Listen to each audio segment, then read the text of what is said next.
He himself would preach devotion by his personal example. Next one, it's verse number 100. Nama vinu kali kale, dharma nahi aram, kali kale kaiche habe, Krishna avataram.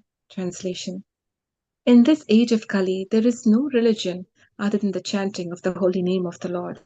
But how, in this age, will the Lord appear as an incarnation? Verse number 101. Shuddha bhave kariba Krishnara aradhana nirantara sadhyaine kariba nivedana. I shall worship Krishna in a purified state of mind. I shall constantly petition him in humbleness.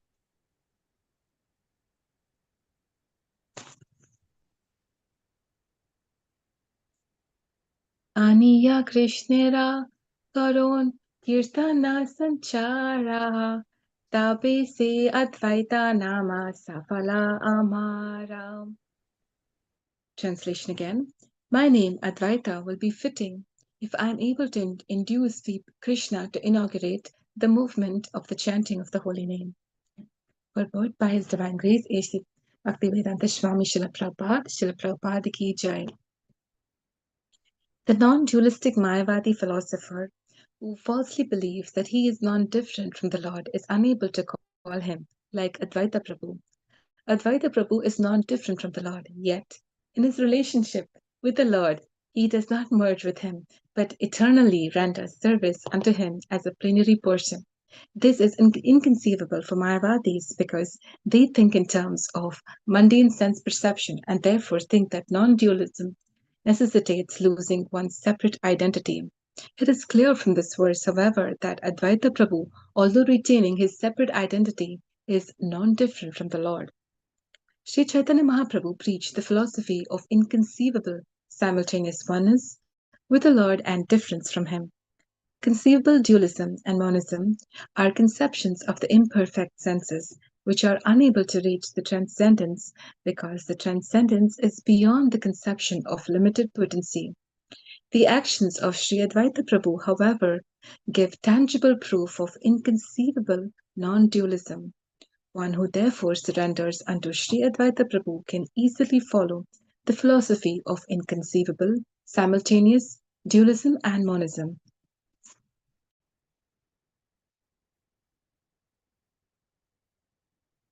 Yeah, thank you. Thank you, David. So now we can start with our explanation for these four verses, devotees. So in this, we can see the third external reasons, the three reasons for which Chaitanya Mahaprabhu is appearing in this material world. You have already covered in the last couple of classes the first two reasons, which is the first one being primarily to give Raja Bhakti. It is only Sri Chaitanya Mahaprabhu who has the ability to give Raja Prem, bestow this to conditioned souls. Raja Bhakti is very, very rare. It is the love which the Brajvasis feel towards Krishna. There are the five mellows, basically starting with Shantaras. Then you have Dasya, you have Sakya, you have parental, which is Vatsalya, and then Madhurya or the Shingaras. And basically, as Gaudiya Vaishnava devotees, Vaishnava followers, we do not aspire for Shantaras, but then the other four rasas are what Gaudiya Vaishnavas aspire for. But amongst even these four, what Chaitanya Mahaprabhu has come to give is the Shingaras, which is the love that the gopis feel towards Krishna, which is very, very rare. So one of the main reasons, external reasons he comes is because he realizes the love and veneration with which the conditioned souls worship me. This is only going to lead them towards Vaikuntha Lokas. They are never going to come to my Goloka Vrindavan, which is my abode, the topmost abode in the entire creation. So the only way that they can come is if I come and teach them and I come and bestow them this Braja Prem. That's the first reason. The second reason is to start or inaugurate the Yuga Dharma. In Kali Yuga, every Yuga, there's an incarnation of the Lord, which comes to start the Yuga Dharma. In Kali Yuga, especially, it is chanting of the holy names of Krishna. So to start this Yuga Dharma, he comes, and in a day of Brahma, every day, once in a day of Brahma, Krishna always comes. And then in a day of Brahma, there are 14 Manvantaras, the 14 Manus which change. And for each Manvantara, or for the period in which Manu rules, there are like 71 Divya Yugas. Each Divya Yuga is like consists of the four cycles, which is Satya Yuga, Dwapara Yuga, Treta Yuga, and Kali Yuga, four. So these four yugas together makes one Divya Yuga. Like that, we have 71 Divya Yugas for each Manvantara. So right now we are in the seventh Manvantara, and in this seventh Manvantara, and then the 28th Divya Yuga, which is at the end of Dwapara Yuga of the 28th Divya Yuga, in the 14th, in the seventh Manvantara is when Krishna comes, and then Swayam Bhagwan Krishna comes, and after him, whenever Krishna comes, the Yuga following that, which is in Kali Yuga, is when Sri Chaitanya Mahaprabhu appears. So this is very, very special. We're in a very special period in the entire day of Brahma. If you think, it's vast, it's very long period. In that, Brahma is experiencing, it's almost like it's midday of Brahma, and that's when Krishna has just come and gone. It's hardly 5,500 years ago. And then we have Chaitanya Mahaprabhu who's come 500 years ago. So it's a very, very special time. So we need to understand the gift, which is a very special gift, which Krishna or Chaitanya Mahaprabhu himself has come to give us. So the third reason now that Chaitanya Mahaprabhu is coming is because to fulfill the desire of Advaita Acharya. We have seen in these four verses how Advaita Acharya is feeling so much of compassion, so much of he feels the pain of the Kali Yuga souls. He's seeing that they do not have any devotion, and all the souls are lost. Even though he realizes Krishna has just come, he's just appeared, and then he's just left, and still none of their hearts have blossomed, and love for Krishna is not awakened in their heart. So, what is it that I could do? And Vaitacharya is contemplating. We can similarly see in Srimad Bhagavatam in the first canto how the rishis at Naimisharanya forest, they are all sitting, and also they are also contemplating, and they are thinking, oh, these unfortunate Kali souls are going to be coming in the future. They are so misfortunate. They don't have good fortune. They're misfortunate. They're alpayusha, that means they don't live. They don't have a very long life. They don't have very sumanda, that means they don't have very intelligent, their intelligence is very corrupted. They're not intelligent, they're very lazy, they're prone to a lot of quarrel. So in this kind of a very misfortunate kind of situation, what is it that they're going to keep suffering, because this material world as such is designed for suffering only. It's a place where rectification or elevation of consciousness needs to happen.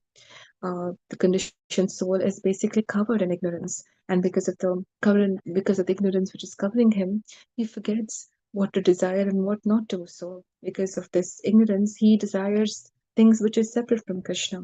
So every time he desires, and Krishna, who's acting as a witness, who's present in the heart of the living entity, he sanctions depending on what the soul desires and deserves, basically. So then what happens? There are reactions. There's a chain of these kind of sinful reactions, and it's just going to perpetuate his entire stay in this material world. It's very hard to break free from this cycle and then to go back to where we actually belong in loving service to Krishna. This is not happening. So even they were feeling so bad, and they were also undertaking a huge 1,000 year sacrifice. And Shonakadi Rishis are inquiring from Sutta Goswami, and Sutta Goswami had heard previously from Sukadev Goswami, who was explaining everything to Maharaj Parikshit, the glories of Krishna, the glories of hearing, the glories of devotional service, and how Parikshit himself, he goes back because of his attention, his consciousness is completely at the lotus feet of Krishna. So this is something which these elevated souls always feel. Advaita Acharya is feeling the very same compassion. Compassion is quality of a pure devotee. They feel it. As such, they are very much satisfied. They're very satisfied in their own relationship with Krishna. But still, that feeling which arises in their heart is like called para dukkha dukhi. That means they're feeling the pain and the suffering of another soul in their heart. So that just shows how soft is their heart and how much compassion they have. So this is a hallmark of a pure devotee, and Advaita Acharya is just exhibiting the same thing. And that's the reason why he's thinking Krishna himself should come. Only he has the potency, he has the capacity to, awaken and freely give, distribute love for Krishna. That's the reason why Advaita Acharya starts, beseeching the Lord by offering his saligram, Ganga water, and tulsi. And those extra words are going to come in the next few days. And Krishna also, um, Advaita Acharya, he also feels that, yes, just like how Krishna's one of the best qualities is Bhakta Vatsalya. He has this loving reciprocation with his devotees. So Krishna also feels, here is my pure devotee, he's calling for me, and I need to go. I need to, appear just for him. So Krishna is like captured by the devotion of a devotee. Just like in the story of Madhavendra Puri, we can see how Gopal manifested in Vrindavan just because Madhavendra Puri came, and then in his dream he said, "I'm just hidden over here somewhere, and then I'm just being covered by, you know, mud for many, many years. I was just waiting for you to come." Madhavendra Puri, he with the help of the Vrajvasis, they kind of dig and then they find Gopal deity. They install him. They have very nice bhoga offering and pujas and artis. It's very nice. After some time, again, the deity comes in the dream and he says, I'm feeling so hot. I was buried under the earth for many, many years. I feel very hot. So please can you go get some sandalwood? And Madhavendra Puri is so old, yet he travels. He travels and he goes and gets chandan for the Lord. And then over there again, the Lord says, I am not different from Sakshi Gopal. You can just, apply this chandan over there. Not Sakshi Gopal, it is Shirkur Gopinath. I'm not different from Gopinath's body. You can just, apply the chandan over there. When Gopinath feels a sense of cooling, or he feels cool down, I'll also feel because I'm not different from him. This is the loving reciprocation that the Bhakta feels with the Bhagavan. It's very, very special reciprocation, and each of us have this loving relationship with the Lord. We each have a certain mellow with Krishna. It just has to be reawakened. It's not something new. It's there with the soul, but it's forgotten. Why? Because we have chosen to turn our back from Krishna. And once we turn our back, obviously, so Maya captures us. Maya is nothing but the desire to enjoy separately from Krishna. So now we are just in this world, and then since there are so many uh, reactions or actions that we have done in the past for which we are undergoing these reactions, we are just continuing the cycle, just only by the mercy of devotee, like Advaita Acharya, or pure devotees who awaken us and give us this mercy by giving us hearing of the Srimad Bhagavatam, teachings of the Srimad Bhagavatam, and giving the holy names. Just by this wonderful, compassionate nature of theirs, when they give this and when we actually accept it in our heart, and then we truly follow it, we hear open with our, we hear with attention, with the open heart, then we will understand what is our fallen condition. And then we can even accept the hearing, the chanting of the holy name. And in the third verse today, so nicely Advaita Acharya is explaining. And with all humility, I'm going to be, chanting with with a purified mind, he says. The very word is purified mind. From this particular verse, we can also understand how we should be chanting. We should also be aiming for purified, chanting the holy names in a purified mind, in a very humble disposition. So let's just break it down. What is purified mind? Mind contains a lot of conceptions and desires from many, many lifetimes. So we're carrying these vasana or these kind of conceptions from lifetimes, and it's all stored in the mind, the desires and thoughts to enjoy separately from Krishna, which is materialistic. We also have spiritual. The mind is actually in the mode of goodness. So the mind, it's the intelligence which is mode of passion. Mind is always in the mode of goodness. And yet that mind right now, the materialistic mind, because of these previous contaminations or sinful activities which we have done, those thoughts are still there. And then the mind says, yes, this, and then it keeps saying, I want to do this, and yes to this, no to this. Sankalpa, vikalpa, basically, yes, no. like that. So that this has to be purified. It can be only purified when we chant in a very helpless manner with a lot of attention, understanding Krishna is not different from his holy names, and chanting as a service to Guru with a lot of gratitude for what we have received. So, in this sense, if we can chant in this mood of receiving, in a mood of so much of gratitude, in a mood of helplessness for the condition that we are, currently are in, if we can do that, then the mind will slowly get cleansed. And then just like Shikshashtakam, verse 1 says, Cheto Darpanamarjanam, the dust from the mirror of the mind will just get cleansed. All these desires will get washed away. And then in the purified state of mind, then we will be able to hear the holy names. As we chant, we can hear. Nothing else will disturb us. Krishna also says, right, in the Bhagavad Gita, how can Arjuna asked, how can I control the mind, which is much more difficult? It's more easier to control the wind than controlling the mind because it's very turbulent, is what Arjuna says. And Krishna says, yes, we have to do it by abhyasa. Abhyasa means we need to keep practicing and also detach. Detachment is also required.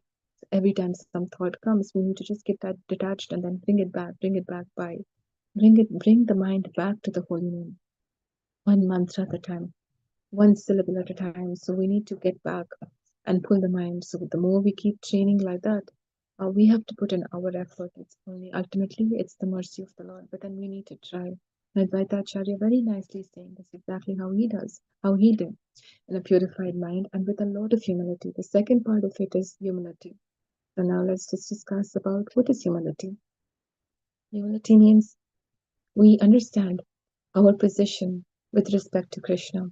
It's just that it's not thinking about ourselves in a very lowly manner or in a very, we are nothing. It's not like that. The reality is, humility is always in relationship with Krishna. That we were nothing, we are nothing, we will be nothing in front of Krishna. That is always in front of Krishna. If you take away Krishna from that equation or from the sentence, humility has no meaning. Humility is always in relation with Krishna. With respect to Krishna, I am tiny and he is supreme. He is all loving supreme Lord. And he's great and he will have, I belong to him and I'm dependent on him for every single thing. That is humility. Our position is very insignificant. Yet, that even though we are so insignificant, just think about the beauty of it that the Supreme Lord hankers to be in a relationship with us, each of us. The joy, the unique joy that we can provide him is so special. Nobody else in this entire creation can give the joy that you can give him because our relationship with him is unique. The joy and the service that we can do for him is unique. So that is how expansive Krishna's love is for each person and how personal it is. The love that he has for each of us is also so personal.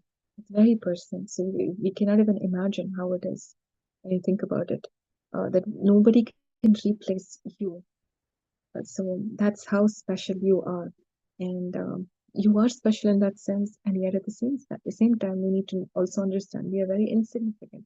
There's so many souls. So it's like both. So when you think in relation with Krishna, we are very insignificant. That's humility. Yet depending on Krishna, we need to do all of our activities. So this is the way we need to think. But yet, when we do some small things, we feel very puffed up. Oh, I did this. That's pride. Just the opposite of humility is pride. And when true bhakti is there in a person, then humility is one of the first symptoms or the quality, one of the hallmarks of a real, sincere bhakta is they have humility, genuine humility, not like a show bottle humility, but it's very genuine. So there's this one particular episode where Srila Prabhupada and he's talking to Brahmananda. Brahmananda was one of his disciples, earlier disciples, very, in the beginning when Srila Prabhupada came to 22nd Avenue. It was Brahmananda Prabhu had joined, and he has very special relationship with Krishna, with Srila Prabhupada. So once Prabhupada was telling he was a temple president and he was taking care of things, and then he told in one of the morning walks to Prabhupada, Prabhupada, I feel very, because of all these services which are coming and what everybody's saying, I feel a little bit, proud. So then, so what do I do about it? Then Srila Prabhupada said, okay, then he said, there is this entire creation of Krishna. Three-fourth of it is spiritual world. Only one-fourth of it is material world. And this one-fourth of this material world, in a small corner, there's a dark place. It's called the material world. In this material world, Mahavishnu is lying on the Karna ocean. And then from his bodily port, there are like thousands and innumerable number of universes that just emanating. And in each of these universes, there's so many planets.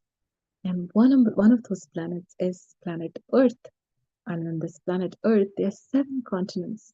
And then one of those continents is North America. In North America, there's so many, there are many countries. One of the country is America. In America, there's so many states. One of the state is, New York. And in New York, there are so many boroughs and, so many different divisions. In that, there is a small place called 22nd Avenue. There's a small place called Brooklyn. And in that Brooklyn, there's so many roads. And, and in that, there is a small place called 22nd Avenue. And in that, there's a small living entity called Brahmananda. And then he says that he's very proud. So like this, he started explaining, and then Brahmananda's, that whatever the feeling of pride that he had was just bursted. So we can just see in the when we compare and we look at the whole big picture and we see where we are in that, right? If we just can understand how insignificant we are, how insignificant.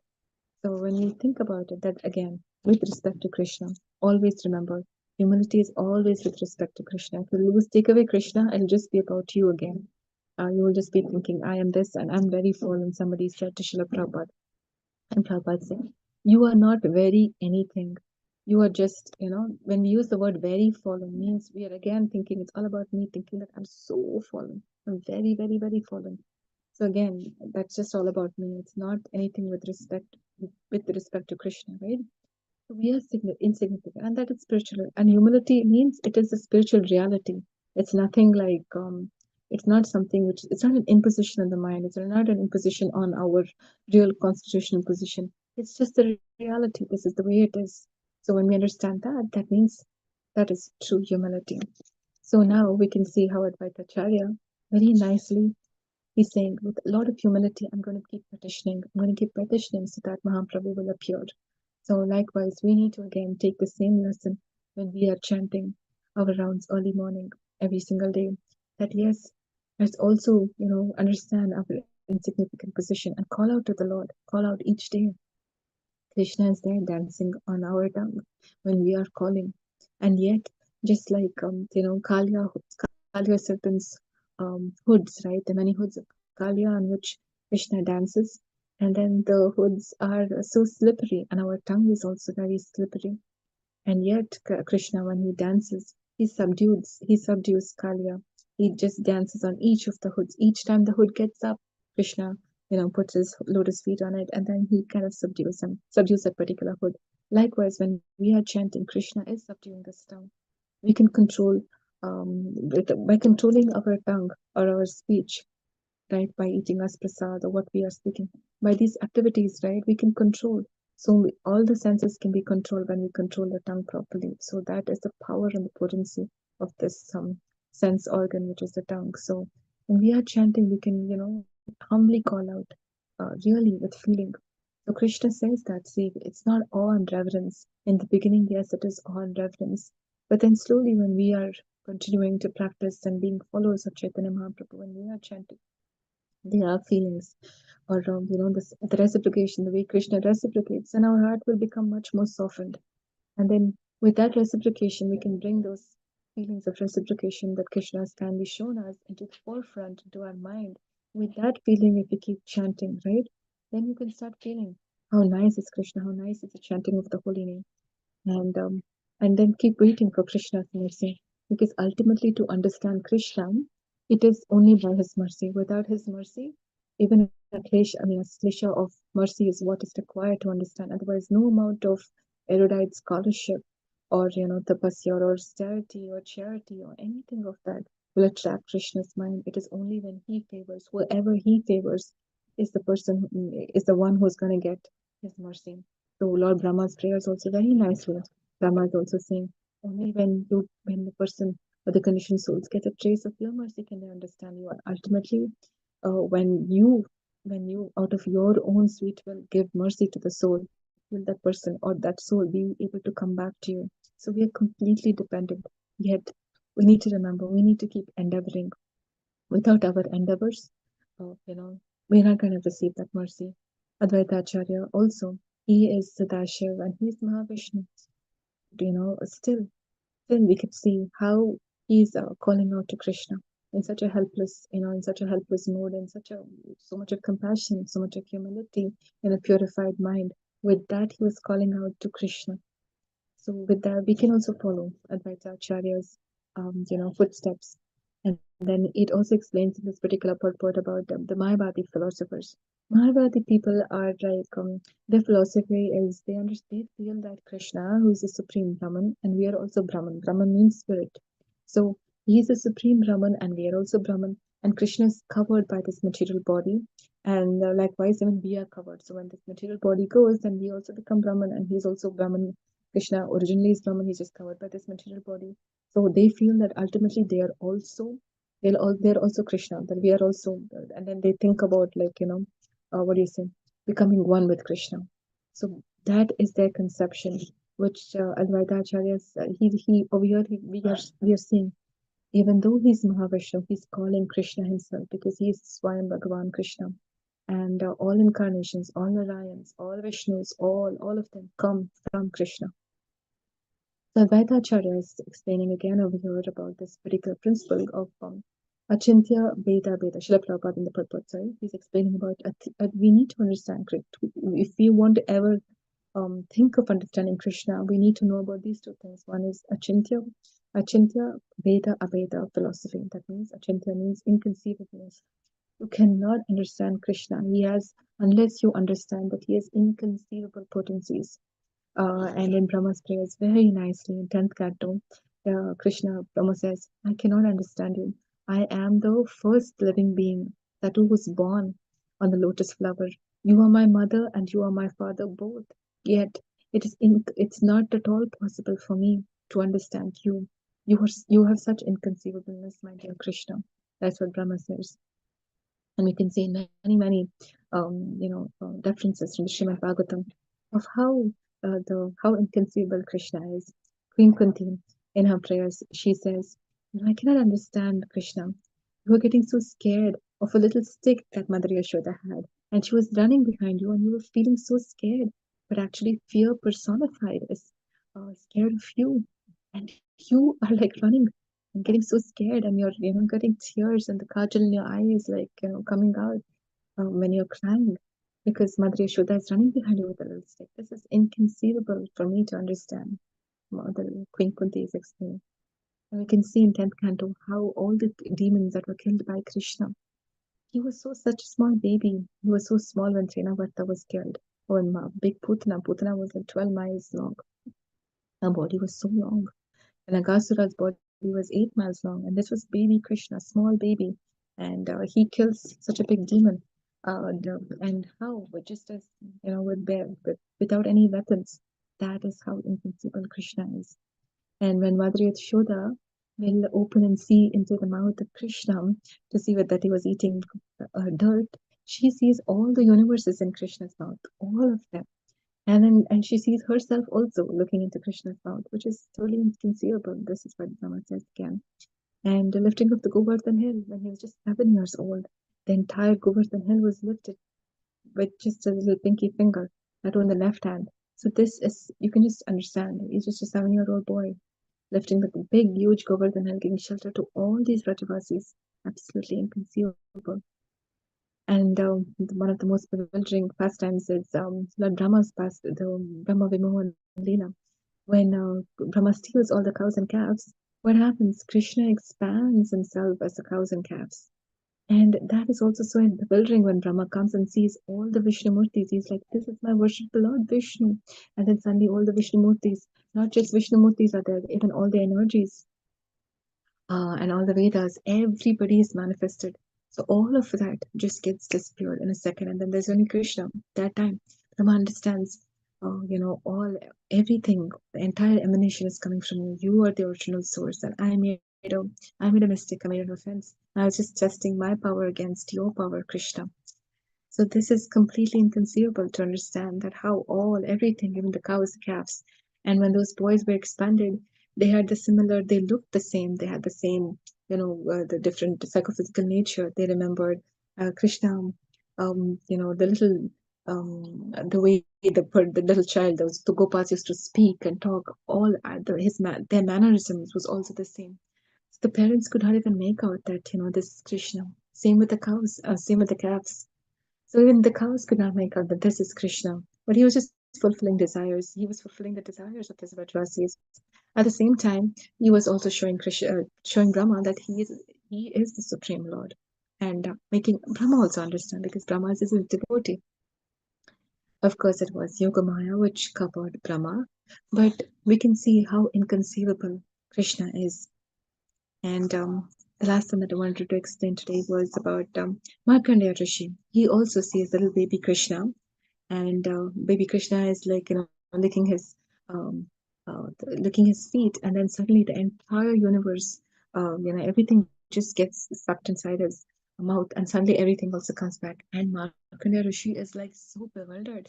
So this is also another feature, another example of how inconceivable Krishna is. When you think about inconceivableness of Krishna, there are so many pastimes. Everything, even when you think about his mercy, what is the necessity to give mercy to Kali Yuga souls? We are the Kali Yuga rejects, in fact. Like there's so many wonderful yugas, right? We had Satya Yuga, Dwapara Yuga, Treta Yuga, and we did not make it back to the spiritual world in any of these yugas, and we don't know how many lifetimes or how many yugas we have passed, and we are in the Kali Yuga. In Kali Yuga, Chaitanya Mahaprabhu is coming to pick us up. So that's why we say that he's Mahavadanyaya. Why? Because he's extraordinarily merciful. In Kali Yuga souls who don't have that much devotion, we don't have any qualification actually. We really don't have qualification. Yet Nityananda and then Chaitanya Mahaprabhu are coming. They're picking us up. They're just telling, just chant.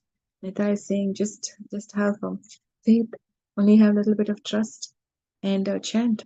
If you have a little bit of greed and then laulium for Krishna, then Chaitanya Mahaprabhu gives love for God. That is the Vraja Prem which he has come here to give. So this is the most, it's also extremely inconceivable to understand. But we don't have qualification and yet we're given the highest. Every other yoga, they could just make it back to the Vaikuntha Loka. And here we are getting entrance into Golok Vrindavan. We're getting it. We have the ticket, but then we need to make sure that we actually board the train. We actually use the pass. It's been given to us, but we need to really qualify ourselves. Freely, it's given to us. Freely. So this is the extremely inconceivable to understand the mercy when somebody gives us a gift, right? We say that, oh, how wonderful! Gesture which matters. It's just not the gift itself. It's just gesture that you've thought, and then with that kindness, you're giving something. Here, it's not just the gesture, even the gift itself is extraordinarily priceless gift. So we can see we owe it all to Advaita Acharya also, for kindly calling Chaitanya Mahaprabhu to come in this Kali Yuga and give us love for God, that too, Raja Prem. One more beautiful thing the other part about is the other one is the Achintya part we discussed. Beta Abheda, that means simultaneous oneness and difference. Oneness means, of course, the qualities, the Vishnu and Krishna are non-different, yet they are different. So that's this particular part where Advaita Acharya is Mahavishnu, and Vishnu and Krishna are the same, yet there are different too because Vishnu has got 60 qualities and we have Krishna who has 64 qualities. The extra four qualities are the Venu Madhurya, the Lila Madhurya, the Bhakta Madhurya. That means he's surrounded by very loving devotees. And then the other one is Rupa Madhurya, that is his beautiful form. It's just, we cannot compare that with any other incarnation. So these are the different qualities, these extra four qualities which are present only in Krishna and no other incarnation, including Vishnu's. So this is also there. So when we sometimes we say yes, Krishna is the same as Vishnu, we need to understand yes, simultaneous oneness is there, and yet they are different. And Krishna is the origin of all of them. We can also see that how Krishna is called Achyuta means he doesn't fail from his vow. So one who doesn't fall from his vow, but then he also he says over here that I bestow constant fearlessness to him who just once surrenders and beseeches me by saying, I am yours. This is my vow. This is in Ramayana. Lord Ram says, again, if anybody even once says that I am yours, I give them constant fearlessness. This is what the Lord is promising. And here what we are seeing, Advaita Acharya is just praying. He's a devotee with that love and he's praying. So then Krishna, he doesn't feel his devotee. That's the reason why he manifests. These are just the three external reasons, but you also have three internal reasons which will come in the next chapters, where we can see how what is the internal reasons for which Chaitanya Mahaprabhu manifests. So when the Lord comes, it's just not one thing. He comes to accomplish many things, just like in the Leelas of Krishna also. When Krishna kills a demon, he's accomplishing many things with just that one thing. The demon is killed, and all these demons which are killed by Krishna, they all get entrance back to Goloka. But no other incarnation gives them this kind of liberation. So, that is the beauty of Krishna killing the demons. It's very special. These demons are getting direct entrance back to Golokam, which other incarnations, when they do not get this love of God the way Krishna did, the way these other demons get when they're killed by Krishna. And at the same time, he is giving joy to all the Rajvasis, and he himself is enjoying. And there's so many things. So, like, there's one particular pastime, many things are accomplished, many things. And then he's also demonstrating to all of us conditioned souls who are able to hear these stories. When we hear these stories, what happens? The anartha in our heart that gets cleansed off just by hearing these stories. So how many things that is achieved just by that one little pastime of Krishna? It's inconceivable again. So Brahma says, I cannot, just like, when in a clay pot is used to make rice. And after that, in the olden times, they used to make it and then they used to just throw it off. The Brahma says, just like that, I am just the creator of this one particular universe. But you, so many universes come from you. Like that, you're very inconceivable. We cannot understand or, understand your glories unless we get your mercy. So this is the way Brahma says. So again, we can understand Achintya Veda Abeda Tattva. Only when we accept this can we at least begin to understand Krishna.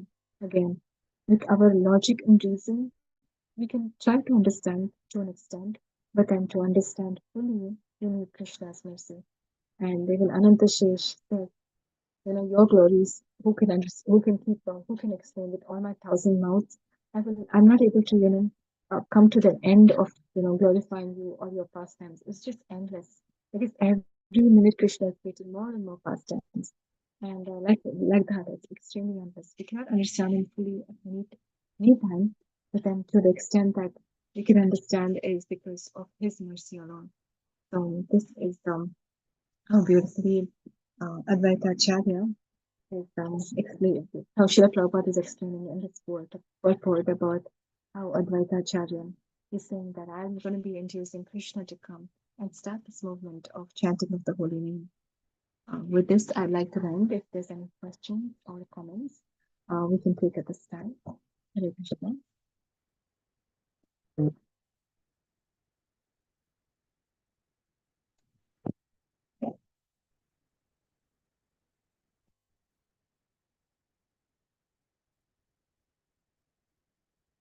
Hare Krishna, dear devotees. If you have any questions, comments, or if you'd like to add something, please do so.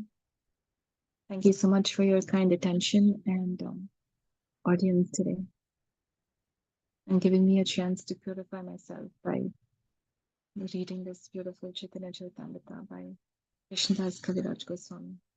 Amazing sculpture. Dear Krishna. Dear Krishna, thank you so much, Mataji, for the class. You nicely explained the glories and appearance and the reasons of Chaitanya Mahaprabhu's appearance. Thank you so much. Thank you so much, dear devotees. Anybody would like to add anything or any reflections, comments, questions, concerns, any thoughts, any other thoughts, anything you would like to add? Let's go ahead. It's always good to discuss the topics. Yes, that's true. Prabhuji is saying Ramananda Prabhu's story is actually Tamal Krishna Maharaj's story in LA. That's right. Even with Tamal Krishna Maharaj in LA, Srila Prabhupada explained the same thing. The same thing you're told to Brahmananda Prabhu in New York and Tamal Krishna Maharaj in Los Angeles. Read that too, LA, where Srila Prabhupada was speaking. I'm a tiny bit over here in Houston, in LA. All these universes. Then there is Earth. Then there is a city called LA. And there is a small temple here. I'm sitting here. So nice. Okay. Anybody else? Any other comments?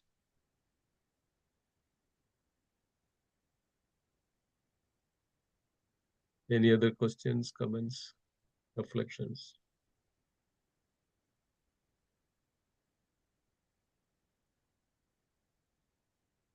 Okay. Thank you so much, dear devotees. We have a few announcements. On this Thursday is our Radhiyatra at our Plainfield Temple. The Lord is coming back to the altar after the 15 days of the sickness, transcendental sickness. Mostly Chikandad will be on the altar on Wednesday. Then on Thursday, we're taking the Lord Chikandad around our premises. A lot of services, please join. Cooking also there and training and also our main Radhayatra, annual Radhayatra is also going to be on Saturday, June 28th at Atlantic City. So it's a grand program, big program. And we are invited lots of guests from the various other temples, people, and we are going to cook for almost 2,500 people. So everybody please join and also help in various services. So there'll be on Friday evening, there'll be a lot of vegetable cuttings and packing the various, the gift packs, kaja packs and nuts packs and all those things to give out. I'll be loading certain stuffs in the van, and also Saturday morning.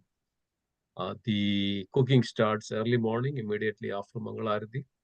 So please join as well if you can, so that we can have a wonderful festival on Atlantic City Boardwalk. Every year, this the almost like we can say the 10th anniversary of the Rath Yatra as well, maybe more than that. But this year also 10th year anniversary of the installation of Sri Radha Shyam Sundarji. We'll be also having a grand celebration. So request everybody, please join, and we'll have some nice programs on the Kennedy Plaza after the Radha Yatra. Have it like every year. So please tell to others, bring your family. Also, the bus is going from our temple. If anybody would like to join or go by bus, please contact Sankarshan Prabhu. I think it's only $15 or something per person, which is worth of going by bus as well. Yeah, okay. Thank you so much. Anybody else has anything else? Somebody was trying to speak?